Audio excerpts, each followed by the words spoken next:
एक लड़का था, उसका नाम रोहन था। वह बहुत गुस्सैल था। वह छोटी छोटी बात पर नाराज़ हो जाता और दूसरों से झगड़ा करता रहता था। उसकी इसी आदत की वजह से उसके दोस्त भी नहीं थे। रोहन के माता पिता उससे स्वभाव बदलने के लिए कहते, बहुत समझाते, पर इन बातों का उस पर कोई असर नहीं पड़ता था।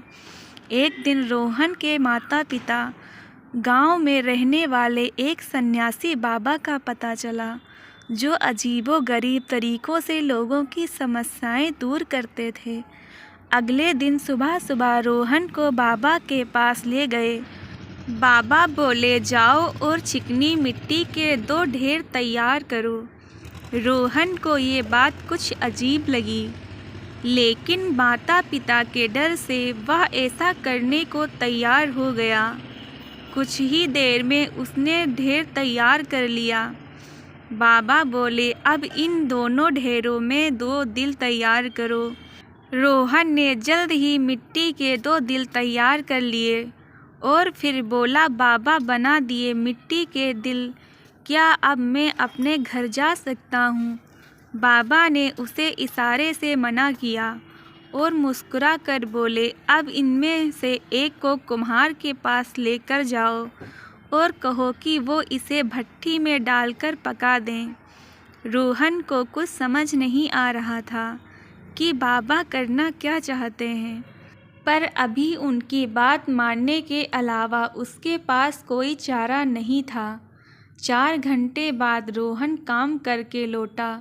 बाबा फिर रोहन से बोले, लो रंग और अब इन दिल को रंग कर मेरे पास ले आओ। रोहन बाबा से बोला, आखिर आप मुझसे कराना क्या चाहते हैं?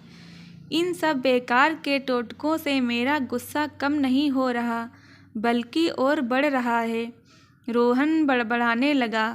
बाबा बोले, बस पुत्र, यही आखिरी काम है। रोहन ने चैन की सांस ली और भट्टी में पके उस दिल को लाल रंग से रंगने लगा। रंगे जाने के बाद वह बड़ा ही आकर्षक लग रहा था। रोहन भी अब कहीं ना कहीं अपनी मेहनत से खुश था और मन ही मन सोच रहा था कि वो इसे ले जाकर अपने रूम में लगाएगा। वह अपनी इस कृति को बाबा के सामने लेकर पहुंचा। पहली बार उसे लग रहा था कि शायद बाबा ने उससे जो जो कराया ठीक ही कराया और इसकी वजह से वह गुस्सा करना छोड़ देगा।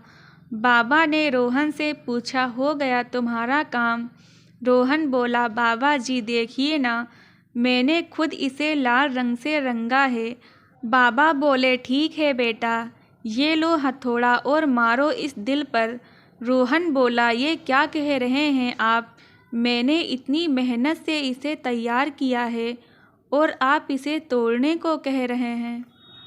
इस बार बाबा गुस्से में बोले, मैंने कहा ना मारो हथौड़ा। रोहन ने तेजी से हथौड़ा अपने हाथ में लिया और गुस्से से दिल पर वार किया। जिस दिल को बनाने में रोहन ने आज दिन भर काम किया था, एक झटके में उस दिल के टुकड़े टुकड़े हो गए। देखिए क्या किया आपने, मेरी सारी मेहनत बर्बाद कर दी। बाबा ने रोहन की इस बात पर ध्यान न देते हुए अपने थैले में रखा मिट्टी का दूसरा दिल निकाला और बोले, चिकनी मिट्टी का यह दूसरा दिल भी तुम्हारा ही तैयार किया हुआ है। मैं इसे यह ज़मीन पर रखता हूँ। लो अब इस पर भी अपना जोर लगाओ।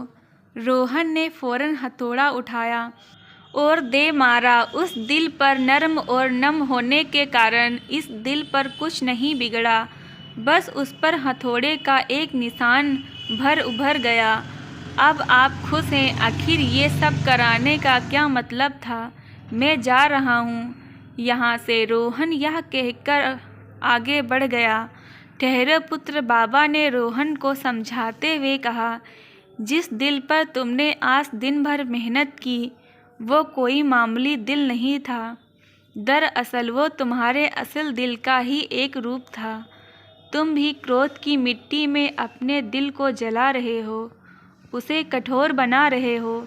नासमझी के कारण तुम्हें ऐसा करना ताकत का एहसास दिलाता है तुम्हें। लगता है कि ऐसा करने से तुम मजबूत दिख रहे हो, मजबूत बन रहे हो, लेकिन जब उस हथौड़ी की तरह ज़िंदगी तुम पर एक भी वार करेगी तब तुम संभल नहीं पाओगे और उस कठोर दिल की तरह तुम्हारा भी दिल चकनाचूर हो जाएगा। समय है, संभल जाओ। इस दूसरे दिल की तरह विनम्र बनो। देखो, इस पर तुम्हारे वार का असर तो हुआ है, पर ये टूट कर बिखरा नहीं है। ये आसानी से अपने पहले रूप में आ सकता है। रोहन बाबा को एकटक देखता रह गया। वह समझ चुका था कि अब उसे कैसा व्यवहार करना है। रोहन अपने मम्मी पापा के साथ घर चला गया, अपने परिवार के साथ खुशी खुशी रहने लगा। दोस्तों, कहानी अच्छी लगी हो तो चैनल को सब्सक्राइब, लाइक, कमेंट, शेयर करना ना भूलें।